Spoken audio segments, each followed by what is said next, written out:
Prof, akhir-akhir ini banyak cobaan datang bertubi-tubi. Apa yang harus saya lakukan? Ya, memang orang itu merasa seolah-olah musibahnya itu paling berat gitu ya, bertubi-tubi.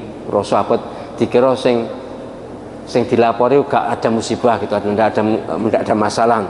Kalau aku bebas masalah. Gimana ini?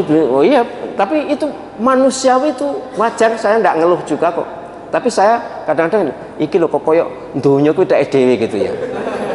Masalahnya diungkapkan kuwabe bla bla bla bla bla.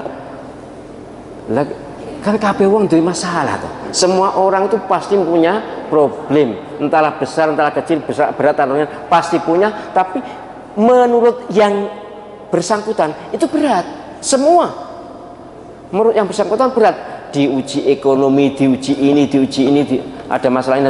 Semua masalah yang kita alami itu memang ujian untuk kita, tergantung kita menyikapinya. Maka kalau ada masalah begini, segera fafirru ilallah, segera berlari menuju Allah Subhanahu wa taala. Lah kula nggih pun belum, kurang ya. Katakanlah sudah jamaah kurang, istighfar kurang, pokoknya lakukan kebaikan, pokoknya mepet Gusti Allah. Yang penting itu, kalau punya masalah apapun, curhatnya kepada Allah SWT, madulnya kepada Allah SWT, dekatnya kepada Allah SWT, curhat ceritanya pada Allah SWT, silakan, pasti ditanggapi, pasti direspon, karena Allah SWT maha tahu hati kita. Jadi jangan biasa curhat pada orang ya. Pokoknya istighfar, senjata utamanya adalah istighfar. Mohon ampun dulu, baru kemudian nanti amal-amal yang lain. Tapi starting pointnya istighfar. Kalau penjenengan melakukan, mohon maaf misalnya dosa besar, ya bertaubat, berhenti. Itu taubat itu berhenti, kembali maknanya. Taubat itu kembali. Jadi misalnya minuman keras misalnya, naudzubillah ya, maka berhenti dari minuman keras. Berzina, berhenti dari zina. Itu namanya taubat. Kemudian banyak-banyak istighfar, mendekatlah diri pada Allah SWT. Jangan putus asa, jangan merasa wis ndak ada tempat kembali, ndak ada sandaran. Maka itu namanya mutung, putus asa. Putus asa itu sama dengan orang kafir. Allah SWT menyatakan innahu la ya'asu mir rahilahi illal qaumul kafirun. Ndak ada orang putus asa itu, putus harapan itu loh, kecuali orang kafir. Maka orang bunuh diri itu dihukumi kafir ya, karena mereka jelas putus asa. Ndak ada orang bunuh diri dalam keadaan nyaman, enak, itu ndak mungkin. Mesti pas notok wis, pas merasa ndak ada jalan. Sehingga saya masya Allah menyesal, malu juga. Kemarin kepala Depak di Jawa Tengah itu loh, bunuh diri, kepala Kemenak Kabupaten Grobogan atau Wonosobo itu ya, pokoknya Jawa Tengah itu. Ya jagongan, kemudian ya ntar pulang dari kantor, kemudian maghrib itu dicari istrinya, diajak jamaah. Lah kok gantung? Naudzubillah, tsumma naudzubillah. Kita tidak usah main itu, tapi saya ceritakan untuk mengambil pelajaran.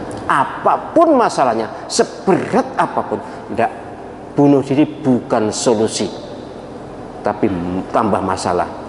Bunuh diri ketoke selesai di dunia, tapi justru masuk ke wilayah yang sangat berat.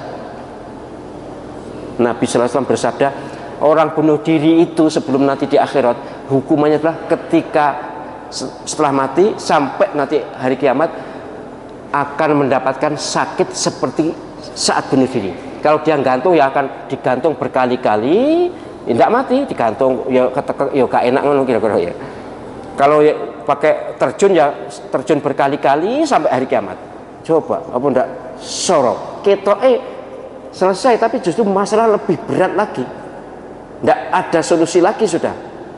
Wong itu sudah selesai hidup, sudah ada tawar, tidak ada hak tawar. Jadi kalau punya masalah, sekali lagi penjenengan hendaknya kepada Allah SWT, banyak istighfar. Karena bagaimanapun ya, istighfar itu jalur yang paling cepat untuk bisa menuju Allah SWT. Ngaku dosa, ngaku zalim, ngaku elek itu semua nabi kan gitu, Nabi Adam, Nabi Yunus, semua kan Rabbana zalamna kan. ngaku elek, jangan ngaku apik. Istighfar tetap ngaku apik. Jadi punya masalah semua orang punya masalah, panjenengan tidak usah merasa sendirian punya masalah bertubi-tubi, tidaklah, sudah bismillah, hadapi semua ujian, pasti akan istilahnya indah pada waktunya. Innallaha ma'as sabirin, Allah SWT menyertai orang yang sabar, orang yang tahan uji.